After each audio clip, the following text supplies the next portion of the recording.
Aujourd'hui, j'aimerais bien vous partager l'importance de la préparation mentale pour entreprendre un projet de construction de maison. Et pour vous en parler, j'ai tout simplement trouvé un spécialiste. Alors, Arnaud, bonsoir.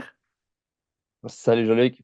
Est-ce que tu pourrais nous expliquer un petit peu toute l'importance et surtout le risque que ça peut faire si on n'en prend pas compte? Parce que je pense que c'est vraiment quelque chose qu'on mésestime. Et du coup, je me suis dit que c'était intéressant d'avoir ce sujet-là à développer aujourd'hui. Alors bah ouais, totalement. Alors qu'est-ce que tu entends par l'importance de la préparation mentale déjà peut-être pour toi? Alors c'est quoi à ton avis pour la préparation mentale? Parce que pour moi, il y a beaucoup d'aspects qui rentrent en ligne de compte avec la préparation mentale. Ça peut être la gestion personnelle, ça peut être la gestion peut-être de l'équipe. Comment bien gérer une équipe, les conflits, la communication. Je ne sais pas si tu as un sujet de prédilection que tu aimerais qu'on aborde en priorité. Alors, je dirais que, par exemple, dans la phase de préparation, fatalement, c'est quelque chose qui est important que on conçoive en couple. Et souvent, tu as une personne dans le couple, par exemple, moi, je suis plutôt quelqu'un d'extraverti, mon épouse peut-être quelque chose de plus introverti. Et du coup, il faut pas non plus que je prenne trop le dessus dans la préparation du projet, parce que ça veut dire que le projet ne sera porté que par moi. Et après, dans la concrétisation, quand on va avoir des fournisseurs, des choses ainsi, c'est montrer l'implication des deux. Et même si parfois je suis pas tout à fait d'accord, essayer de mieux contenir mes émotions. Et après, ce que j'ai remarqué aussi dans notre chantier, on en a eu très peu, mais on a eu un conflit avec un bénévole qui était venu. Et j'ai pensé, moi, naïvement, que l'être humain était plus fort que tout et que demain, tout serait fait tout seul. Et puis le conflit s'est augmenté. Alors c'était une belle personne au départ, mais on a eu le Covid qui est venu avec le chantier en plus en hiver, tu t'imagines. On arrive sur le Mhm. chantier, il fait noir. On finit le chantier, il fait noir. Et le week-end, on est encore enfermé sur place. Donc je peux comprendre que ça amène des tensions. Ça a amené aussi un peu plus d'alcool et des choses ainsi. Et j'ai pas su gérer le conflit au moment de la genèse du conflit. Et du coup, ça a pris un peu plus d'importance. Ça a mis vraiment une mauvaise ambiance sur le chantier. Et de là, l'important, je pense, de ce qu'on pourrait avoir aujourd'hui comme discussion, parce qu'en plus, si je dis pas de bêtises, tu as déjà presque autoconstruit une maison avec ton papa aussi, donc tu sais un petit peu l'importance de tout ça. Puis par rapport à des fournisseurs, on fait plaisir à l'un, mais on doit aussi faire attention à son portefeuille. Donc il n'y a pas que la notion de plaisir. Et je pense que c'est vraiment ça qu'il faut apprendre à surpasser. Et du coup, Jean-Luc qui est tout le temps explosif et tout ce que tu veux, apprendre un petit peu à redescendre tout ça et je pense, dans la permaculture, il y avait le formateur qui nous a dit quelque chose de très sympa, Benjamin, c'est que on veut évidemment faire le compost, mais on doit aussi faire le compost de ses émotions. Et je Mhm. trouvais cette phrase tellement belle, et en disant, effectivement, aujourd'hui, il y a une mauvaise journée, c'était mieux de l'éclater et de la mettre au grand jour, et après de repartir sur une nouvelle base. Et ça, malheureusement pour moi, cette formation avec Benjamin, on l'a fait après le chantier. Et du coup, c'est ça que je voudrais aujourd'hui qu'on anticipe et qu'on parte sur les bonnes Je, bases. ça a juste coupé la fin, mais Donc, je vois très bien où tu veux aller, donc il n'y a pas de souci. Donc, je pense que peut-être se reprendre depuis le début de ce que tu m'as dit, parce que tu m'as donné beaucoup d'informations. Euh, la jeunesse du projet, comme tu le dis, si c'est un projet de couple, je pense que c'est vraiment important que les deux personnes soient au diapason, soient sur la même longueur d'onde. Comme tu l'as dit, moi, alors, co-construit, je pense que c'était pas le même projet que ce que tu proposes à tes clients. Nous, on a passé par une entreprise de construction, mais mon papa est dans la construction et c'était par le biais de son entreprise qu'on a construit notre maison. Mais là aussi, avec mon épouse, c'est un projet qui s'est fait sur presque 2 ans parce que on a fait les plans nous-mêmes, on a réfléchi à tout ce qu'on voulait dans cette maison et le fait d'être ensemble comme tu dis, dans ce projet, d'être alignés, c'est hyper important parce que il y aura, de toute façon, à un moment donné, il y aura des doutes, il y aura des tensions, il y aura des envies qui sont, à mon avis, différentes pour l'un comme pour l'autre. On n'a pas tous je pense, les mêmes craintes d'une certaine manière. Et d'un autre côté, pas tout le temps le même engouement. Donc, je pense que c'est bien d'en parler, d'être bien aligné au début. Moi, je vois ça un petit peu comme le sport, en fait. construire une maison, c'est un peu comme être un marathonien. Pas forcément comme le sprinter, mais plutôt le marathonien. C'est quelque chose que tu dois durer euh, sur la distance. 42 km d'un marathon, bah, ça prend du temps. C'est pas un sprint de 100 mètres. Et je pense que là, tous les aspects de préparation mentale, ils ont vraiment un rôle assez important. Alors, je pense pas qu'il faut aller faire beaucoup de choses par rapport à ça, mais aussi de se dire dans la tête, bah voilà, ça va durer, ça va prendre un petit peu de temps, il y aura des choses qui seront bah, pas toujours simples. Et moi, j'étais à l'armée, hein, j'étais militaire à l'époque. Maintenant, c'est un autre chapitre que je suis en train de construire. Et on faisait pas mal ça avec nos conscrits. Quand ils préparaient la marche des 100 km, on leur disait souvent, les 30 premiers kilomètres, c'est physique, et les 70 derniers, c'est dans la tête. Parce que le corps, il aura déjà pris pas mal les 30 premiers. Puis à la fin, c'est de savoir si tu as vraiment envie de terminer ce projet ou si tu as vraiment envie de terminer cette marche et d'aller jusqu'au bout et de t'accrocher parce que bah, il y aura des hauts, il y aura des bas. Nous, on marchait pendant plus de 24 heures, donc tu vois toute une journée passer, tu vois le jour, tu vois la nuit. Donc quand tu arrives la nuit, bah, tu as une espèce d'impact mental en disant waouh, ça va être dur. Puis après, ce qui est magnifique, c'est quand tu vois le soleil se relever sur la fin de ta marche et puis tu dis bah, j'arrive au bout. Et là, je pense à la maison, c'est un peu ce même projet. Un peu, je vois cette image-là. Donc, t'as le soleil quand tu commences, à un moment donné, tu auras peut-être la nuit. Ça sera peut-être un peu compliqué. Puis après, bah, à un moment donné, le jour va se relever et tu vas pouvoir avancer. Donc, c'est bien de se dire que ça prend du temps. Ça prend un peu de temps et chaque projet est différent. Donc, J'aime bien je ton pense que allusion au marathon parce que c'est exactement ce que je dis dans ma formation. Et quand je dis aux gens avec un peu de fierté, parce que c'est vrai que je pense qu'on a été très vite, on a fait la construction en 250 jours. Mais en réalité, quand les gens regardent mon agenda, ils disent, mais Jean-Luc, il y a quelque chose qui est incohérent dans ce que tu racontes, parce que tu dis que tu as commencé le 2 juin et tu as eu fini le 21 juillet. C'est un peu Mhm. plus que 250 jours. Et ce qui s'est passé, en fait, c'est que tous les 5 semaines, on prenait une semaine de break qui permettait de se reconstruire le sport, la tête, reconstruire aussi au niveau des matériaux, si jamais il fallait achalander quelque chose ou quoi que ce soit.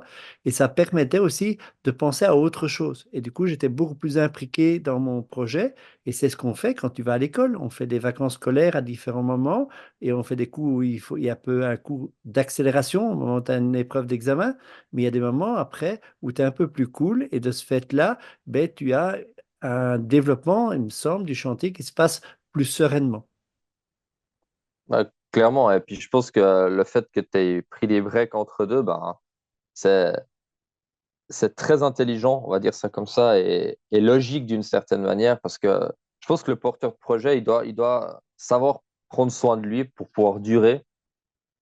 Euh, alors, ça sonne comme ça d'une certaine manière, d'une logique et d'une limpidité à toute épreuve, ce que tu racontes, mais quand on est dans le projet, je pense qu'on a des fois aussi tendance à se laisser emporter et être tout le temps dedans. Et là, c'est peut-être aussi d'avoir cette sagesse, d'une certaine manière, de, de s'arrêter et de se ressourcer en énergie, en fin de compte.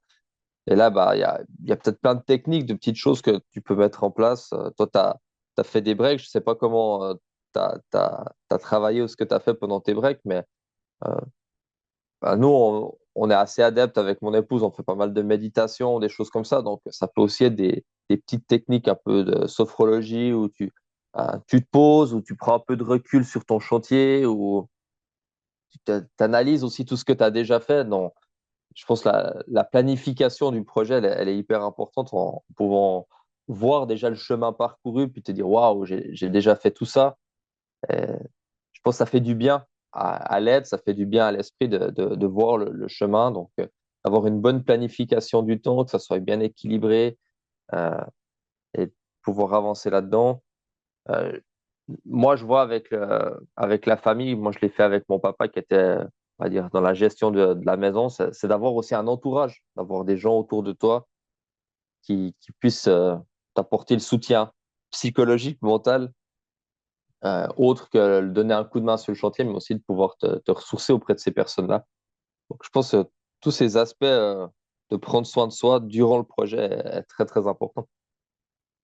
Je pense aussi, ce qu'il faut, c'est protéger l'entourage aussi et ne pas, parce qu'on a tendance à le faire, on téléphone vite à un cousin, à son papa, à un frère pour donner un coup de main sur le chantier. Et que peut-être que le meilleur coup de main qu'il puisse dire, ben tiens, j'ai pas envie de donner un coup de main sur le chantier. J'aimerais bien, là, j'ai vu une chouette balade à faire, elle dure 2 heures. Eh bien, ce week-end-ci, je te propose, sors un peu ton chantier et on va y faire cette balade à nous deux. C'est aussi un coup de main qu'il peut te donner parce qu'il va te permettre de te ressourcer autrement. Ah, clairement, clairement. Après, est-ce que c'est toujours est-ce qu'il y a cette maturité, tu vois, de, de penser autre qu'à la demande, on va dire, directe de la personne de donner un coup de main, associé à toi, toi, pour ce projet, d'aller déjà dans cette direction-là en disant, écoute, j'ai pas besoin de toi sur le chantier, mais j'ai besoin de toi juste pour parler, en fait. C'est d'aller, ou de faire, faire quelque chose d'autre pour me vider l'esprit, etc. Donc, c'est une bonne approche et j'aime bien l'idée de faire, d'apporter ton aide autrement que physiquement sur le chantier pour te soulager. Et c'est une super approche, mais je pense que c'est vraiment aussi à toi, toi, pour ton projet, de l'amener de cette manière-là, parce que les gens, je pense, ils auront tendance à vouloir t'aider. Parce que les gens, ils aiment bien t'aider, donc Bien sûr. ils- Il y a quelque chose qu'on parle souvent, c'est la permaculture. Et pour beaucoup de gens, la permaculture, c'est la culture des tomates, évidemment, on est bien sûr. Et quand je dis aux gens, vous savez que dans la permaculture, la première chose qu'on va faire, c'est prendre soin du vivant. Et le premier vivant sur votre chantier, c'est d'abord les porteurs de projet. Donc, si vous ne protégez pas vous-même, ben, quelque part, ça ne peut pas aller de l'avant. Et de l'autre chose, si dans ta tête, ça se passe bien, que tu es moins stressé, qu'est-ce qui va arriver sur le chantier? Il y aura aussi moins de tension. Et la source d'accident première sur tous les chantiers, c'est les notions de stress. Et à partir du moment où tu n'as pas cet esprit-là, ben, il y a beaucoup moins de soucis. Et je prends peut-être une chose, c'est que si tu cours tout le temps après le temps, et tu as des bénévoles qui arrivent le lundi, par exemple, sur le chantier, ben, tu ne prendras pas 5 minutes pour faire le tour du chantier, leur expliquer un peu les machines, un peu ce qu'on fait, quel est l'objectif. Et aussi, il y a des gens qui travaillent du matin au soir sans s'arrêter ou très peu, n'est pas un problème. Et d'autres, ils ont besoin d'un moment relax à midi où il n'y a pas de bruit comme toi, ils aiment bien faire du yoga ou d'autres choses.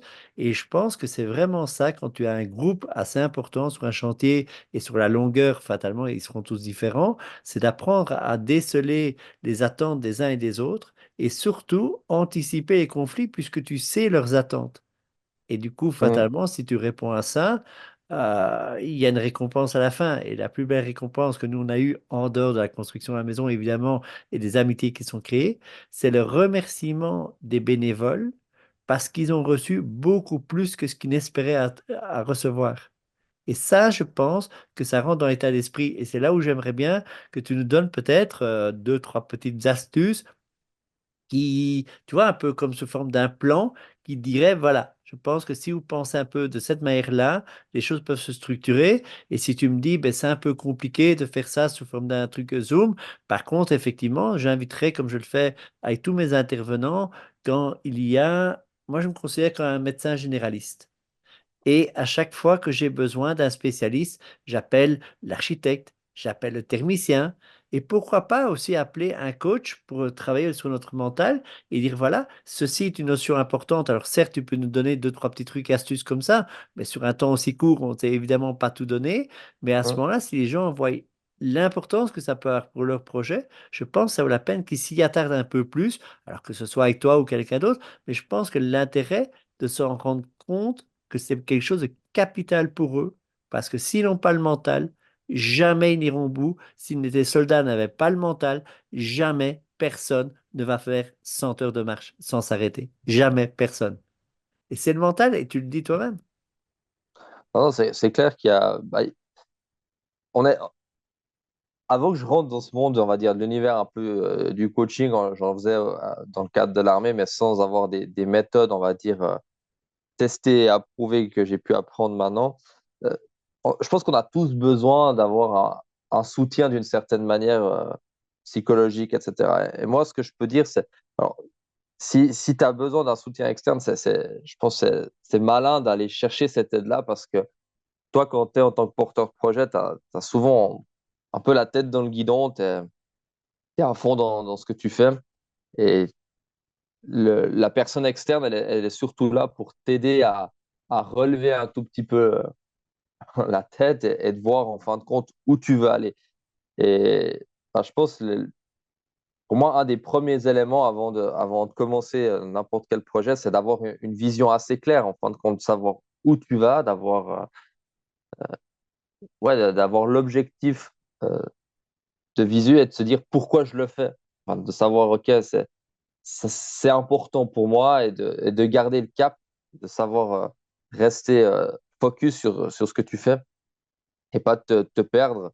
Parce que le risque, il est quand même bien là dans le tumulte du projet une fois que c'est lancé, c'est d'être happé d'une certaine manière par tout ce qui est environnement. J'appelle ça un peu le bruit, en fin de compte, de ce qui va se passer sur ton chantier, de rester bien focus avec la vision claire où tu vas. Donc ça, c'est peut-être le premier élément qui est en lien aussi avec la gestion après de l'équipe et de tout ce qui va se passer parce que bah, les gens qui vont venir te donner un coup de main sur ton projet, il faut les leader, quoi. Il y a du leadership à mettre en place. Et là, on n'est pas tous peut-être équipés de la même manière, la même expérience de vie. Ça, je pense pas que ça a à voir avec l'intelligence ou des choses comme ça. C'est plutôt ce que tu as déjà fait et comment tu peux amener à gérer des personnes. Certaines personnes le font de manière naturelle, très très bien. D'autres ont besoin d'un peu plus d'accompagnement à ce niveau-là. Et si tu sais déjà où toi tu vas et que ta vision elle est claire, ça, je pense que c'est un des premiers éléments de te dire, OK, ça, je suis focus sur où je vais. Après, je pense qu'un un des deuxièmes éléments, c'est peut-être comment motiver et comment faire en sorte que ton équipe soit vraiment engagée et garde aussi cet élan tout au long tout au long du chantier et tout au long du projet de construction. Alors, je sais pas trop comment vous fonctionnez ou ce que tu amènes dans ta formation, dans les porteurs de projets. Comme j'ai pu comprendre, c'est que les bénévoles ou les gens qui viennent de donner un coup de main, ils bougent hein, au fur et à mesure du chantier. C'est pas tout le temps les mêmes, hein, ça reste pas tout le temps la même équipe. C'est un peu comme, comme je fais le parallèle avec la construction d'une maison. Tu as différents prestataires qui viennent. Tu as les maçons pour tout ce qui est le dur. Après, tu as les charpentiers, les électriciens. En fait, c'est un peu, ça bouge beaucoup, c'est ça? Ça va être la même chose. En fait, tu as deux parties dans le projet. La première partie, et c'est pour moi la plus importante parce que tu travailles un peu seul, c'est toute la partie de conception. Comme tu disais tout à l'heure, tu as mis presque 2 ans pour le faire. Souvent, quand je vais interroger les gens, c'est presque même 3 ans. Et Mhm. une fois qu'on sait exactement ce que l'on veut, à ce moment-là, on va s'entourer de personnes, ça peut être des prestataires ici et là. Éventuellement, il y a des gens qui vont faire comme toi, on va travailler avec des sociétés, mais par contre, tu vas être là pour un peu les challenger. Il y aura fatalement aussi des conflits entre sociétés parce qu'il y a le peintre qui vient un peu trop tôt par rapport à l'électricien ici et là. Et du coup, ben, toi, tu viens un peu entre les deux et tu veux pas qu'il y ait de dispute parce que s'il y a une dispute et que les deux arrêtent leur prestation, ben, tu as un problème sur ton chantier et toi, tu voudrais bien rentrer dans ta maison. Donc, je pense que c'est intéressant d'avoir un peu cette notion-là. Et si on travaille avec des bénévoles, c'est encore pire parce que le bénévole, il n'y a pas de lien de subordination. Donc, quelque part, si la personne ne se plaît pas, il part. Et beaucoup de bénévoles m'ont dit la chose suivante, je viens sur le chantier, mais je viens pour une semaine. Et si ça se passe bien, est-ce que tu es d'accord que je reste plus longtemps? J'ai dit, mais tu t'imagines, moi, je peux accueillir que 4 bénévoles et je suis dans une position hypothétique, si jamais ça te plaît bien, que tu restes. C'est compliqué pour moi de te dire oui aussi. Et d'un autre côté, je peux Mhm. très bien comprendre de me donner 2, 3, 4, 5 semaines de ta vie, mais quel cadeau mais gigantesque que tu veux me faire. Et je peux comprendre que tu veuilles, parce que tu ne me connais pas et que tu veux un peu avoir ça. Et du coup, on a dû mettre cette ambiance, mais pas de manière fausse, parce que si tu es faux, les gens partent directement. Et c'est de les gens qui veulent réaliser les chantiers participatifs en disant j'ai une main-d'œuvre gratuite, ça marche pas, parce que tu le Mhm. sens directement. Et je pense que là, on a créé une forme d'amitié à un moment donné avec des gens. Et on a aussi donné, depuis le départ, par exemple, chez moi, c'était un peu particulier, parce que c'était pour faire un gîte. Un gîte, c'est pour gagner de l'argent. Donc, si tu résumes ça de manière un peu un raccourci, je demande à des gens de venir gratuitement travailler sur mon chantier pour qu'après, je puisse gagner de l'argent. Ça, c'est quelque part quand c'est mal dit. Si tu l'interprètes autrement, on s'en fout de la finalité. Tu nous donnes la possibilité de travailler des très bons matériaux. Tu nous amènes des professionnels qui vont nous expliquer comment les mettre en œuvre. et avec des copains là autour, on va créer quelque chose ensemble. Et c'est ça le beau projet que j'ai proposé. Et du coup, il n'y a jamais eu cette notion d'argent de ci, de là. Et ça, je trouvais quelque chose d'important à partager, parce que si tu ne partages pas et qu'ils apprennent par la suite que je veux faire quelque chose sur leur dos, là, tu crées quelque chose qui n'est pas sain. Et si tu as ça comme atmosphère, c'est foutu ton chantier, hein. Bah, je pense que les gens, d'une certaine manière, ils ont bien compris ce qu'il y avait derrière comme enjeu, mais c'est vraiment les compétences de communication que tu as, mis en place qui ont été essentielles à ce moment-là. C'est d'être, je pense que tu as été très transparent dans ce que tu attendais de la part des bénévoles ou des gens qui sont venus participer à cette construction. Et là, c'est peut-être aussi un élément qu'on peut donner aux porteurs de projet, c'est d'avoir une communication transparente, de dire les choses comme elles doivent être dites. Parce que dans ton exemple, tu l'expliques bien, c'est un super cadeau de venir 5 semaines sur mon chantier et j'en suis reconnaissant. Et t'imagines bien que si je dois bloquer une semaine pour chacun pour qu'ils puissent venir tester, c'est très compliqué. Donc, en fin de compte, de cette manière-là, tu dis les choses de manière assertive. En fait, tu dis ce que tu ressens, tu dis ce que ton opinion, sans forcément aller cacher la merde au chat ou de pas expliquer les choses. Et puis, je pense que les personnes sont souvent reconnaissantes qu'on leur explique les choses et qu'on leur dise de manière claire, mais tout en étant très respectueux et, et ça fait énormément dans le lien relationnel, en fin de compte, avec les personnes. Et tu as parlé de créer une ambiance et de ne pas jouer faussement sur le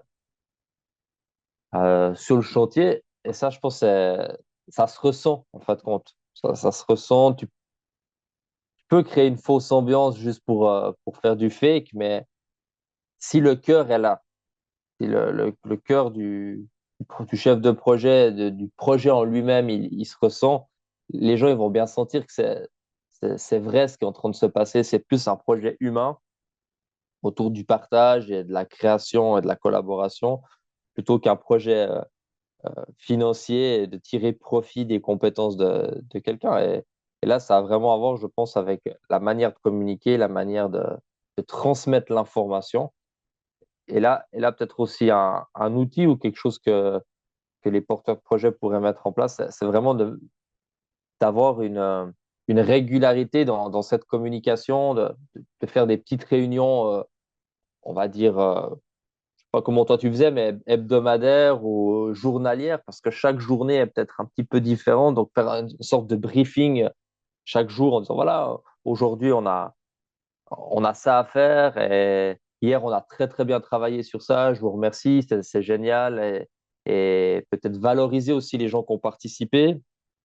Il y a peut-être des gens qui vont partir en cours de route et d'autres qui vont revenir. Donc, peut-être saisir aussi la balle au bon à ce moment-là pour remercier les gens qui ont participé, qui étaient là et souhaiter la bienvenue aux nouveaux et puis de leur expliquer peut-être les petites règles qu'il y a en place sur le chantier, sur le, sur la construction pour que tout le monde soit mis au diapason, en fin de compte, d'une certaine manière. Et ça, je pense que c'est vraiment le rôle de la personne qui gère le projet, d'amener cette communication-là et cette manière d'interagir entre les personnes.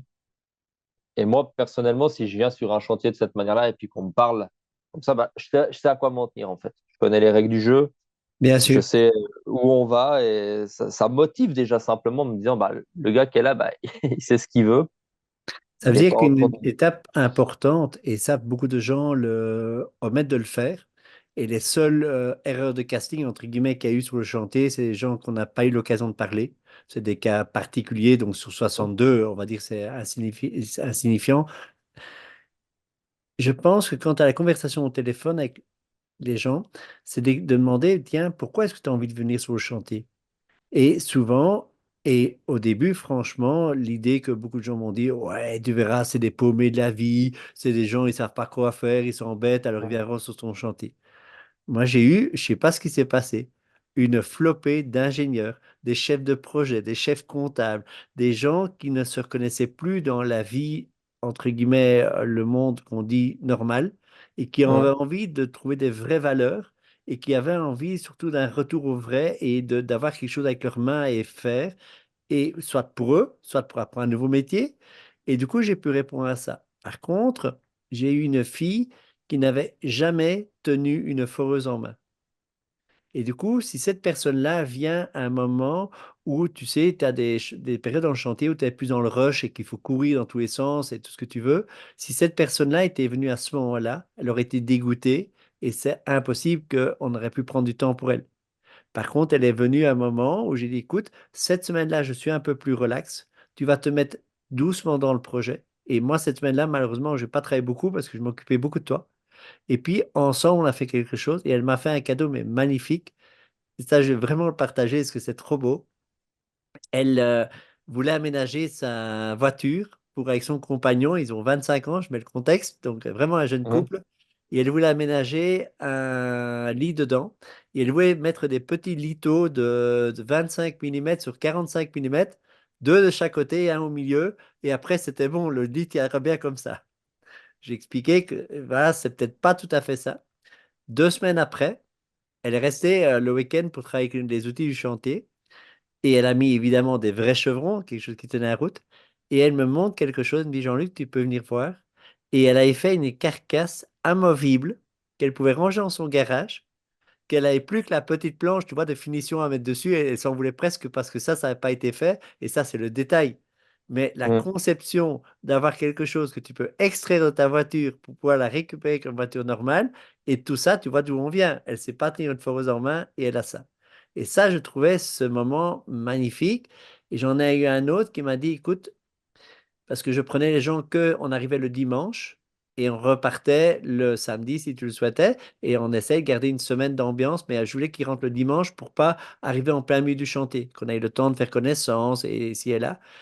Et il me dit, moi j'ai un problème, c'est que il me faut d'abord du temps pour m'habituer un peu au lieu et après seulement je peux m'ouvrir aux gens. Et je dis, écoute, moi j'ai pris une semaine de break, on a parlé tout à l'heure. Par contre, si Mhm. tu peux, à partir de jeudi, mais pas plus tôt, tu peux venir. Il est venu, il n'avait pratiquement jamais fait de bricolage et c'est lui qui a collé le liège dans la cage d'escalier. C'est un truc de dingue à faire. J'ai un professionnel qui a fait dans le salon le premier gîte et lui, il a fait dans le deuxième gîte et il s'est éclaté comme un malade. Et quand tu regardes, c'est même mieux fait que le professionnel. Mais si tu n'avais pas donné ces 2 jours d'avance, je crois, un, qu'il ne serait pas venu et deux, ça ne lui allait pas. Donc, il faut trouver le mode qui corresponde. Alors qu'ils soient des bénévoles ou des professionnels ou la famille, je pense que c'est la même chose. C'est bien d'être à l'écoute des autres. Ah, je pense que tu as résumé ça en deux exemples. En fin de compte, d'une part, c'est de comprendre les attentes et d'être peut-être pas égocentré sur soi-même en tant que porteur de projet parce que le projet est beaucoup plus vaste. C'est pas que pour soi, c'est pour un ensemble. Donc, le fait d'être ouvert et d'être à l'écoute de ce qui t'entoure, que ce soit des partenaires professionnels comme des particuliers qui viennent te donner un coup de main, je pense que c'est hyper important. Et tu as aussi donné un aspect qui est pour moi essentiel, c'est le partage de la connaissance en fin de compte. Parce que aujourd'hui, pourquoi peut-être certains ingénieurs sont venus et pas des paumés de la vie, comme, comme tu l'as mentionné, c'est que aujourd'hui, je pense que les gens, ils ont envie de contribuer, ils ont envie de partager quelque chose. Et derrière, il y a pas que l'aspect argent, il y a surtout un aspect de partage, de contribution, de dire, voilà, j'ai fait quelque chose qui sert et qui donne du sens à ce que je fais. Regarde ce qu'on fait aujourd'hui ici. On collabore, on fait une vidéo pour partager quelque chose pour aider tes porteurs de projet. Et, et ça n'a pas de prix. C'est simplement le fait de vouloir collaborer ensemble pour pouvoir amener de la valeur. Et les gens, ils ont besoin de ça, de retrouver un sens à ce qu'ils font. Et c'est ça qui est beau dans ces aventures humaines, c'est de se dire, il y a vraiment un partage là-dedans. Et la nana qui a amélioré ses compétences et qui savait pas tenir une foreuse, c'est tout à ton honneur et c'est, je pense, aussi la responsabilité du porteur de projet de partager, d'amener des compétences supplémentaires. Alors, on n'en fera peut-être pas des professionnels sur le chantier. Moi, quand je suis allé te donner un coup de main sur le chantier de ma maison, on fera loin de moi un professionnel d'un chantier, mais j'ai appris beaucoup de choses. Et c'est des choses qui me restent pour le reste de ma vie aujourd'hui. Donc, je suis très reconnaissant aussi d'avoir pu donner un peu de mon temps et d'avoir appris quelque chose de plus parce que la connaissance, bah, c'est aussi ta liberté d'une certaine manière. Tu apprends et tu es toujours un peu plus libre dès que tu sais un peu plus. Donc, ça, je trouve que c'est très, très bien. Alors, il y a deux choses que j'aimerais encore bien partager. C'est la... il faut que le porteur de projet comprenne quelque chose de très important, c'est qu'il doit être le manœuvre de ses bénévoles. Et souvent, un manœuvre, c'est quelqu'un qui est dénigré sur un projet, et tu t'imagines, je vais construire le projet de ma vie, et en fait, je me mets à l'état de manœuvre.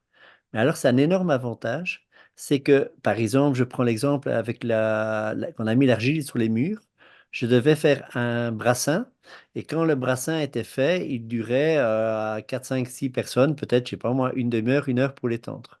Donc, pendant ce temps-là, moi, j'avais pas d'autres bassines à faire, donc qu'est-ce que je fais? Je regardais. Et quand je regardais, qu'est-ce que je faisais? Je voyais que un tel avait un problème, il n'avait pas les bons outils ou il n'avait pas le bon geste. Que un tel, il avait l'air un peu perdu. Et plutôt il restait perdu tout seul, eh bien à ce moment-là, je pouvais donner un coup de main et c'était juste peut-être 2 secondes et puis il était reparti. Et si j'avais été maintenant, moi, à étendre comme les autres, j'aurais pas eu le temps de voir ça. Et c'est peut-être ça aussi qu'il faut savoir faire, c'est abstraction. Alors, je veux dire, ça entend, j'ai été très égoïste. Il y a des semaines où j'ai refusé d'avoir des bénévoles sur le chantier. Tu sais pourquoi? J'avais envie de m'éclater, j'avais envie de m'amuser et de me donner à fond dans mon chantier. Et je pense que c'est un peu ça, de savoir faire la part des choses, c'est de te mettre au service de tes bénévoles et pas l'inverse, qui fait qu'à ce moment, c'est plus humble. Et la deuxième chose que j'aimerais partager est que après, on n'a pas tout en conscience, et c'est là où tu as peut-être des trucs aussi à donner aux gens, c'est le partage de la gouvernance. J'ai des gens, par exemple, qui sont venus pour faire le crépi extérieur. Le professionnel a un problème, quel qu'il soit, il vient pas à ce moment-là, il vient un peu plus tard. Et du coup, au lieu de dire aux bénévoles, bon, ben, on va faire autre chose, et leur imposer ça, j'ai dit, voilà, on a un problème aujourd'hui, on avait prévu de faire ça cette semaine-ci, vous êtes venus spécialement pour faire ça. Malheureusement, ça n'ira pas. Donc, il y a deux possibilités. Ou gentiment, vous repartez, c'est un peu dommage pour tout le monde. Ou vous dites, ben non, ben, on peut faire autre chose. Et qu'est-ce qu'on peut faire d'autre?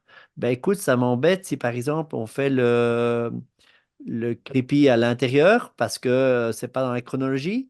Par contre, j'ai téléphoné au fabricant et j'ai demandé que si on protégeait de telle ou telle manière, est-ce qu'on peut le faire? Et du coup, on a changé les priorités, mais c'est pas moi qui ai décidé à leur place. On a partagé la gouvernance, malgré qu'ils ne soient, entre guillemets, que des bénévoles, et c'est quand même mon pognon et c'est quand même mon projet. Mais je pense qu'il faut être humble à ce moment-là. Et du coup, évidemment que tu as l'acceptation de tout le monde. Je sais pas ce que tu en penses. Ah, bah, je pense que là, il y a deux aspects qui sont hyper importants dans ce que tu mentionnes avec le partage de la gouvernance. D'une part, je pense c'est la flexibilité du porteur de projet, flexibilité de l'esprit en se disant, voilà, bah, ça va pas forcément selon le plan, parce qu'il y a un échéancier, il y a un calendrier à respecter, mais je pense que tout le monde le sait. Et là, on va pas leur apprendre un grand secret dans un projet en disant que bah, le plan, il est sur papier, il est magnifique quand tu l'élabores, mais que la réalité du terrain, elle est tout autre, elle est différente. Il y a des choses, il y a des aléas, il y a des choses qui vont se passer qui ne sont pas planifiables. Et là, ben, d'avoir cette flexibilité en disant, voilà, bah, ça ne s'est pas passé ou ça ne se passe pas comme je l'avais prévu. Donc là aussi, il y a un aspect bah, mental hein, de gestion de l'émotionnel en se disant, waouh, je vais peut-être être dans la mouise à ce moment-là où ça va pas se passer comme prévu et il y a peut-être des peurs, des craintes qui vont, qui vont naître. Et là aussi d'avoir hmm, comment dire ça, un peu cette sagesse de prendre un peu de recul et puis de réfléchir et de se dire, voilà, comment je peux faire ça. Et en venant sur l'aspect du partage de la gouvernance, moi j'aime bien le terme d'intelligence collective, mais je pense que ça rentre dans ce côté-là. C'est que oui, c'est ton pognon, mais en fin de compte, tu restes, à mon avis, tu restes le porteur de projet, tu restes le, le responsable d'une certaine manière de ce qui est en train de se passer sur ton chantier. Mais ça ne veut pas dire que parce que tu es responsable, que tu as la science infuse et que tu sais tout et que tu as toutes les bonnes idées. On est des humains et je pense que le fait de demander ou le fait de partager peut-être les problèmes ou les challenges du moment euh, permet de trouver des solutions qui sont beaucoup plus adaptées à ce qui est en train de se passer. Et c'est clair que peut-être tu peux pas faire les enduits, tu peux pas faire ça, mais de se dire, OK, comment on fait? Puis il y en a peut-être un qui a déjà vécu une situation, tu as eu la chance dans ton projet d'avoir des ingénieurs ou des gens qui avaient peut-être un peu plus de bouteilles. Et ça peut aussi arriver. Je dis, voilà, qu'est-ce qu'on ferait? Est-ce que vous êtes d'accord de faire ça? Est-ce que tu as peut-être une meilleure idée à ce moment-là? Moi, je peux faire ça pour toi. Tu as dit avant, d'être au service de tes bénévoles, au service du projet. Donc, ça sera au porteur de projet de trouver la solution d'une certaine manière en allant voir un fournisseur, peut-être en, en faisant quelque chose d'autre, en prenant peut-être aussi la responsabilité, parce qu'à la fin, bah, je pense que c'est aussi toi qui es responsable, hein. Si le gars il te propose quelque chose où tu partages la gouvernance, à la fin, bah, je pense aussi bien de rester responsable. On ne peut pas se décharger de la responsabilité globale. Donc, voilà, je prends mes responsabilités, je suis à votre service, on va faire ça comme ça. Je pense que ça amène aussi une partie de motivation avec ça, c'est de te dire, OK, bah, je prends ton nom, hein, Jean-Luc, il a communiqué, on revient avec la communication de manière transparente. OK, aujourd'hui, on ne peut pas faire ci, on ne peut pas faire ça. Qu'est-ce que vous en pensez? Comment on peut faire si on fait ci ou si on fait ça? Et là, bah, tu amènes la communication transparente. Ça, pour moi, ça a un grand aspect avec la motivation parce qu'on partage bah, les challenges. Et peut-être que tu me responsabilises d'une certaine manière en me demandant mon avis.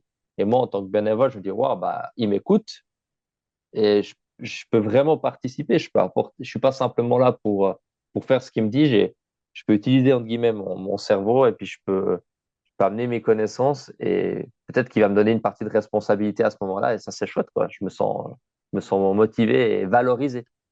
Tout à fait. Après, dans la gestion du stress, j'ai fait quelque chose qui m'a facilité énormément la vie. C'est tous les matériaux sont arrivés sur le chantier avant même qu'ils ne commencent. Et quel était l'avantage de ça? Qu'est-ce que je vois sur les chantiers plein de fois? Tu as des gens qui sont frustrés parce qu'il manque deux plaques de placo, il faut vite aller chercher ça, et puis ils partent à deux au magasin, et puis pendant ce temps-là, les autres ils rigolent ou quoi que ce soit, et toi tu es frustré parce que tu as couru pour aller chercher ça ou en vitesse, et puis le lendemain c'est des vis, et le lendemain c'est ça. Et à chaque fois qu'une personne part chercher des courses, ben, il part peut-être 2 heures, mais s'il y a peut-être pendant ce temps-là, il y a quatre personnes qui ne travaillent pas, donc en tout, c'est 8, 10 heures qui sont payées sur le chantier. Et c'est Mm. là où on n'a jamais eu ce stress-là. Et ça, c'est une bonne chose, je pense. Et la deuxième vision qu'on a eue qui était important, on parlait tantôt du couple qui est porteur de projet. Et avec mon épouse, on a trouvé un système qui était pas mal pour nous parce que je trouvais normal que si les bénévoles viennent chez toi, que le soir, tu les laisses pas tomber, qu'on mange avec eux. On prépare aussi à Mhm. manger à tour de rôle et des choses ainsi. Mais par exemple, ils arrivaient le dimanche soir, donc ça, on mangeait tous ensemble et c'est nous qui les accueillons, c'est normal. Le mardi, là, c'était un jour réservé au couple. Donc, les bénévoles étaient entre eux et ils étaient contents. On n'entend pas Jean-Luc ce soir. Génial. Mhm. Et puis, le samedi, par exemple, ben ça, c'était un jour où il y en a qui rentraient, il y en a qui partaient, il y en a qui restaient et ils faisaient ce qu'ils voulaient. Ils étaient vraiment libres de leur action. Et de cette manière-là, ils avaient leur propre vie, on va dire, entre eux le soir ou pour les activités qu'ils voulaient faire le week-end en dehors de la période Covid, évidemment. Et nous, on avait cette notion d'avoir encore notre cocon de couple. On n'était pas à dormir avec eux, on n'était pas à manger avec eux. On les a vus de la journée avec tout le bonheur que ça fait. Mais le soir, on était tranquille de notre côté. Et je pense que c'est... Et les bénévoles ont bien compris en disant, OK, nous, on vient une semaine, on comprend bien. Mais toi, ça va être X semaines, peut-être X années que tu vas faire ton chantier. Donc, il faut prendre soin de toi aussi, sinon tu n'iras pas jusqu'au bout. Ouais, bah, c'est pas simple, je pense, d'une fois de le mettre en place, mais ça se prépare, en fait. Ça se prépare en amont. C'est vraiment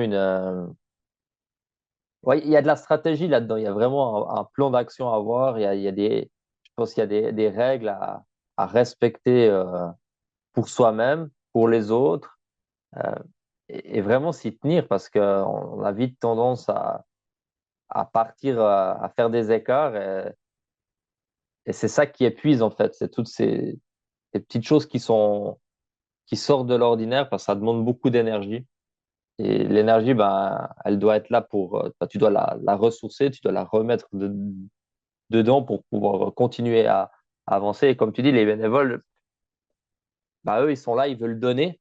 Ils donnent pendant un moment. Et toi, ce tournus de personnes, bah, elle va changer tout le temps. Donc, toi, tu vas toujours être en train de donner, donner, donner, et eux aussi. Donc, c'est important d'avoir, je pense, ces zones tampons, d'une certaine manière. Euh, je prends un parallèle. Moi, j'ai fait un engagement de 6 mois. Alors, c'est moins long que la construction d'un chantier, mais j'ai fait un engagement à l'étranger avec l'armée pendant 6 mois où on était quasiment 6 mois non-stop, toute la team ensemble. Tu vois, on était 10, 7 jours sur 7 pendant 6 mois, tout le temps ensemble. Et, et là, tu as vraiment besoin. C'est comme sur un chantier, tu as besoin d'espace. Des fois, tu n'as juste plus envie de les voir. Tu as besoin d'avoir ton moment à toi. Et là, je pense que c'est vraiment important de créer ces moments-là. Je dis, voilà, il y a des moments d'équipe où on va manger ensemble, on va partager, ça fait partie. Et il y a des moments où c'est libre, où c'est chacun pour soi et il faut les laisser aussi. Le gars qui va aller marcher, qui va aller sortir du chantier un petit moment, qui veut faire autre chose, bah, libre à lui hein, de le faire, parce que sinon, Tout à fait. La seule chose que je peux pas accepter, et ça, je l'ai dit gentiment, j'ai un bénévole qui est venu et qui m'a dit, tu sais, moi j'étais sur un chantier chez les Malgaches, et là, ce qui est génial, c'est que tu demandes à quelqu'un, donne-moi un marteau, tu sais que tu l'auras, mais tu sais pas quand. hum, Je trouve ça chouette quand il n'y a pas une équipe derrière, parce que si à un moment donné, il y a quelqu'un qui attend pour enfoncer un piquet et qu'il attend le marteau depuis 2 heures, c'est peut-être un peu compliqué. Et c'est là où, à un moment donné, ben, il faut que les gens adhèrent à ce qu'il y ait des travaux qui sont en équipe. Et que là, ben, il faut que l'ensemble de l'équipe avance dans la même direction, sinon c'est un problème. Et effectivement, ben, là, je l'ai plutôt mis sur d'autres missions et il a adoré parce qu'il était là seul en son coin. Et il faisait les trucs comme il avait envie, et ça marchait très bien. Et si je l'avais intégré à chaque fois dans une équipe, avec cette idée, en tout cas, qu'il avait du bénévolat, ben, c'est pas compatible dans le travail d'équipe. Mais du moment qu'on trouve ensemble la solution et qu'il sait exprimer avant que je suis de l'entendre, ben, les problèmes sont un peu solutionnés. ouais, de nouveau, c'est vraiment cette écoute active que tu as mis en place et je pense qu'on peut aussi donner aux porteurs de projet. Écouter, c'est une chose, mais vraiment comprendre et de pas simplement, ouais, je t'ai entendu. Non, non, je comprends ce que tu es en train de me dire et d'avoir cette capacité un peu empathique de se mettre à la place de l'autre et de se dire, voilà, c'est quoi tes besoins, c'est quoi ce que tu es en train de me dire là. Et après, moi, en tant que porteur de projet, de mettre la bonne personne au bon endroit. Et ça revient avec du leadership. C'est, OK, comment je vais faire matcher mes équipes, comment je vais faire matcher mes bénévoles pour à la fin atteindre cet objectif qui est cette construction ensemble. Super. Et, et puis ça demande d'une certaine manière ben, de la réflexion de la part du porteur de projet, pas simplement moi je suis là puis je vais bosser, c'est aussi de se dire OK, qu'est-ce qu'il est en train de me dire, qu'est-ce qu'il m'apporte, qu'est-ce qu'il veut, quels sont ses besoins, ses attentes, et puis après de le mettre ensemble. Et tu fais peut-être des erreurs, hein. Tu as parlé avant de Bien conflits ou sûr. de choses qui sont peut-être un petit peu mal passées. On fait rien de parfait. Il faut aussi peut-être dédramatiser le fait de ce qu'on est en train de raconter là. C'est qu'il y a beaucoup de choses que tu as expliquées qui se sont super bien passées, mais il y a aussi des fois où bah, il y a des erreurs. Et il faut accepter que tout n'est pas parfait et que bah, après, il faut pouvoir corriger, quoi. Tout pouvoir à fait. se remettre. Mais imaginons maintenant, moi je suis dans la formation de Jean-Luc, j'ai bien tout fait et tout ça. Ben, ici, tu m'as donné l'envie d'en savoir un peu plus parce que je me dis, ben, tiens, c'est un sujet que je n'avais pas pensé à cette importance capitale de cette bonne ambiance, même si c'est pas avec des bénévoles, même si c'est simplement, je délègue la totalité du chantier, mais je suis quand même là pour un peu superviser et un peu la gestion des conflits, je suis ainsi. Et si à un moment donné, je me sens que j'ai un peu besoin d'une aide ou quelque chose comme ça, c'est quelque chose que tu pourrais leur apporter, Arnaud? Alors, au niveau du support, on va dire, tu me dis une aide dans le support, on va dire, mental par rapport à tout ça, c'est ça que tu Oui, me à poses un comme moment donné, ils sentent qu'ils ont besoin d'un coach un peu pour leur donner des pistes ou des directions un petit peu. Et là, c'est quelque chose qui ressort de nouveau de mon domaine de compétences. C'est pour ça que j'aime bien déléguer à des gens que c'est leur métier. Alors, moi, on va dire, si on regarde un petit peu mon passé, et comme ça, les gens ils peuvent aussi voir si ma sphère de compétences peut leur apporter quelque chose parce que je pense qu'il y a une question de feeling et puis savoir si ça peut rentrer dedans. Moi, j'ai un passé, on va dire, dans tout ce qui est le leadership et le management. Donc, c'est clair qu'à ce niveau-là, je peux apporter une vision complètement différente que la vision technique que toi, tu vas leur apporter dans ta formation, je pense. Même si je pense que tu as maintenant beaucoup d'expérience à ce niveau-là et tu vas pour aussi les aider. Donc, il y a une côté là-dedans. Et moi, ma spécialité, c'est vraiment la gestion des émotions, de tout ce qui est en lien avec l'intelligence émotionnelle. Donc, on a parlé d'empathie, on a parlé d'écoute active, on a parlé d'assertivité, d'oser dire des choses, de motivation. Et tous ces aspects-là, ben, c'est le domaine dans lequel j'excelle actuellement. On a des formations dans ce domaine-là et j'accompagne aussi aujourd'hui des directeurs, des nanas, des personnes euh, de tout horizon dans la gestion de leur quotidien, on va dire, dans les challenges qu'ils peuvent avoir. Et oui, bah, je pense que je peux apporter une pierre à leur édifice en, dans ce domaine-là. Après, bah, c'est toujours sans engagement. Pour moi, je pense que le mieux, c'est comme toi, tu l'as fait avec tes bénévoles, c'est de faire un call, de s'appeler, de voir quels sont les besoins et les attentes et voir si on pourrait travailler ensemble et apporter quelque chose à ce niveau-là. Parce que je pense que ça se passe d'abord en amont, voir si le feeling passe et il y a quelque chose qui peut se faire. Et si ça match, bah, tant mieux. Puis si ça match pas, bah, c'est pas grave. C'est que j'étais pas la bonne personne à ce Tout à moment-là. fait. Et il y a aucun souci. Il y a aucun souci. Il y aura peut-être quelqu'un d'autre, en fait. C'est pas forcément moi, ça peut être quelqu'un d'autre qui peut leur apporter du soutien. Et déjà, simplement le fait d'aller chercher de l'aide à l'extérieur parce on est peut-être dépassé à un moment donné, ben, pour moi, c'est déjà une grande marque de maturité euh, de la part du porteur de projet de se dire, bah voilà, je suis pas tout seul et j'ai des gens autour de moi qui peuvent m'aider à déverrouiller une situation qui est inconfortable. Et ça peut être simplement, des fois, juste un téléphone, ça peut être juste un call à un moment donné qui déverrouille tout et qui permet de continuer à avancer de manière très focus et sereine pour la suite. Et je pense que c'est là la clé, en fait, c'est de se dire, OK, j'ai trouvé une solution, j'ai trouvé une oreille attentive et ça m'a juste aidé à ce moment-là et c'est ça le plus important. Ben, écoute, je Alors, je pense sais que pas c'est un mot de la fin, si- mais qui est génial. Donc là, maintenant, on va les inviter à aller plus loin dans leur projet. Mais effectivement, je le dis depuis longtemps, le chantier, c'est 80% de préparation qui doit se faire avant et 20% seront sur place. Et c'est là où il y aura des petits aléas, des petits changements. Mais les changements sur 20%, c'est ce que je vais appeler les changements à la marge. Et donc, c'est pas très grave parce qu'on s'est préparé avant. Et se préparer avant, ben, c'est préparer, ben, oui, effectivement, les matériaux, la gestion des êtres humains, mais aussi, surtout, la gestion des émotions. Et je crois qu'on a bien parlé de ça aujourd'hui. Et puis, ben, je t'en remercie. Et puis, si les gens veulent en savoir un peu plus sur l'accompagnement, effectivement, il faut que ça matche entre vous. Et puis, ben, déjà, est-ce qu'on leur a donné l'envie, en tout cas, déjà de s'intéresser à ce sujet? Et ça, c'est déjà un premier point de départ.